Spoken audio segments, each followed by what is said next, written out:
Hi, my name is Jen O'Hare. I'm a first grade teacher at Lakeview Elementary in Solon, Iowa, and I did my action research on the effects of guided mathematics group instruction on the achievement of first grade students. Part of a balanced literacy program includes guided, ability groups. Math instruction has traditionally been taught solely in a whole group setting, and students are able to fall through the cracks of whole group mathematics because teaching to a large group of learners with varying abilities makes specific difficulties less easily identifiable. All students are provided with the core math instruction, which is great, but that has less opportunity to provide enrichment or reteach activities when you're not teaching it in a guided format. Guided mathematics groups offers differentiation to a diverse set of learners, providing students with more individualized instruction. When doing my research and for my literature review, I found that my findings were consistent with what I was reading. Individually trained students in a Pedron, Tresoldi, and Lucangeli study of 2014 were making improvements while students who were taught just in the generalized math instruction did not. And then Jitendra in 2014 found that small group interactions encouraged and prompted students to do think alouds as they're doing their math, with peers providing feedback on the strategies that they're using, which is known to improve student learning. Jitendra in 2013 also talked a lot about SBI, or schema-based instruction, and its connection to guided math groups that are built around students' prior knowledge, which was great because when students are building off of their prior knowledge, as they do in guided math groups, they're able to make connections, and Jitendra's study found that SBI yielded much better results than SBC, or standards-based curriculum, alone.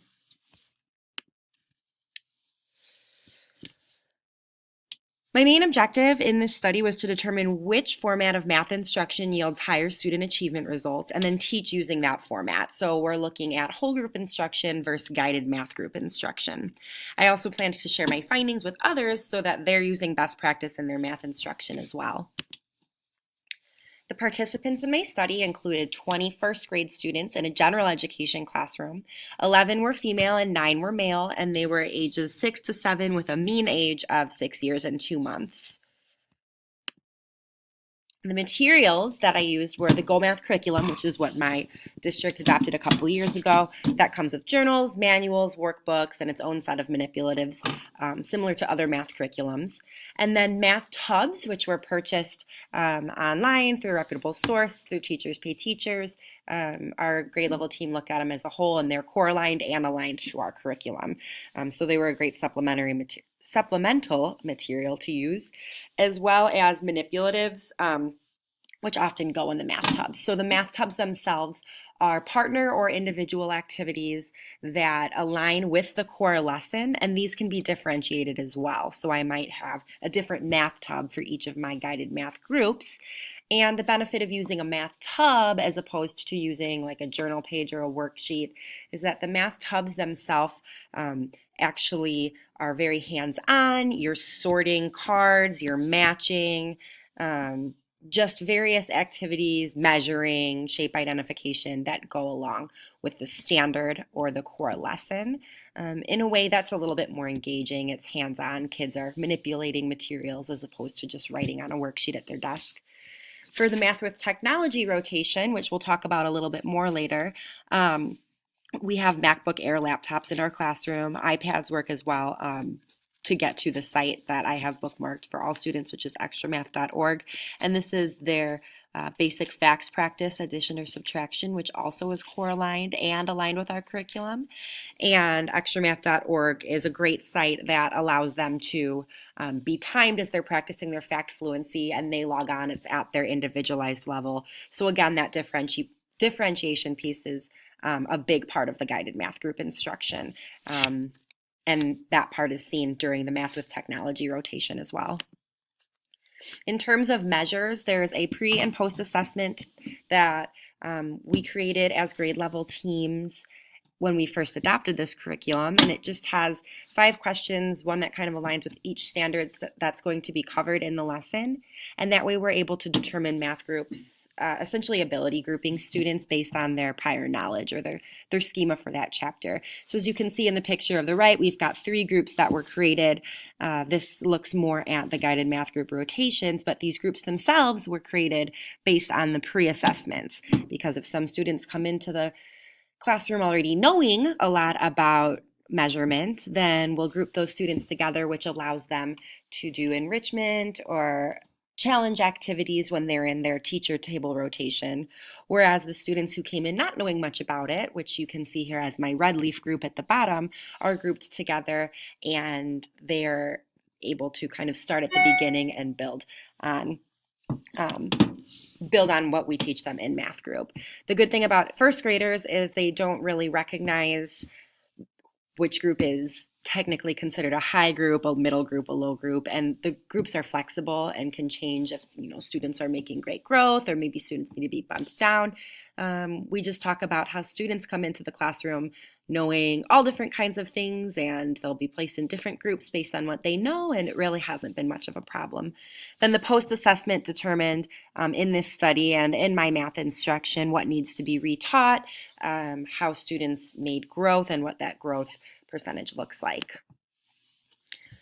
So the procedures part, which was important, was that in chapter 1 of this Go Math curriculum, I taught using whole group instruction, and this was 30 to 40 minutes of a core lesson and then 30 to 40 minutes of independent practice. So that could be journal work that comes along in the with the curriculum materials or with the student workbooks. Chapter 2 was taught using guided math groups, which is kind of a rotation schedule as seen in that same picture that's down here. It's 3 rotations that are 20 minutes each, and they're coming after a 20-minute whole group lesson, which is that core lesson. The 3 rotations, as previously discussed, are math with technology, math group with the teacher, where we can get that more individualized instruction going, really base it off of the students' individual needs as learners, reteaching things that they specifically don't understand or building on things that they've already learned about. And then the math tubs, which I talked about, were those hands-on, manipulative, engaging activities, which can be done with a partner or independently, kind of depending on the group and the students.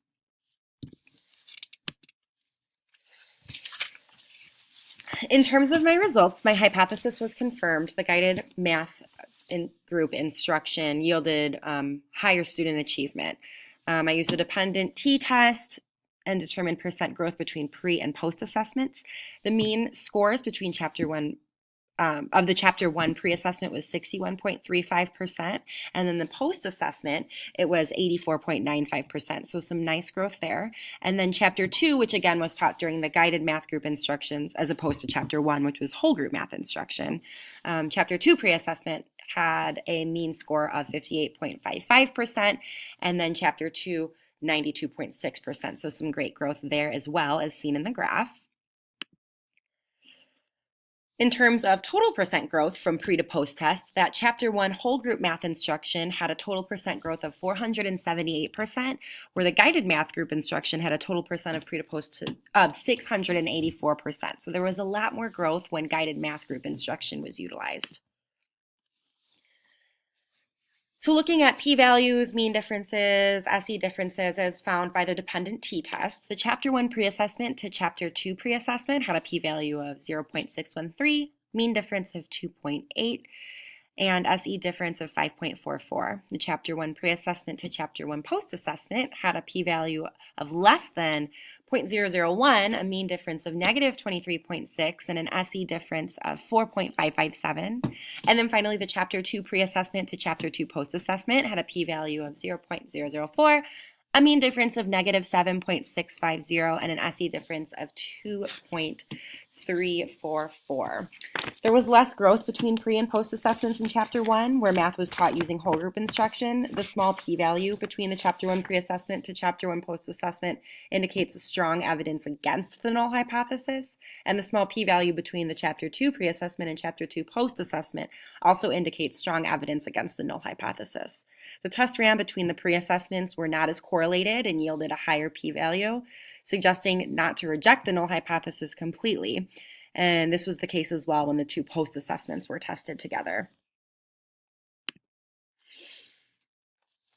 In terms of limitations, there was a small sample size and two different chapters were used. So they were similar concepts, very similar in fact, but still there's no way of knowing if one could have been easier overall than the other in terms of this study.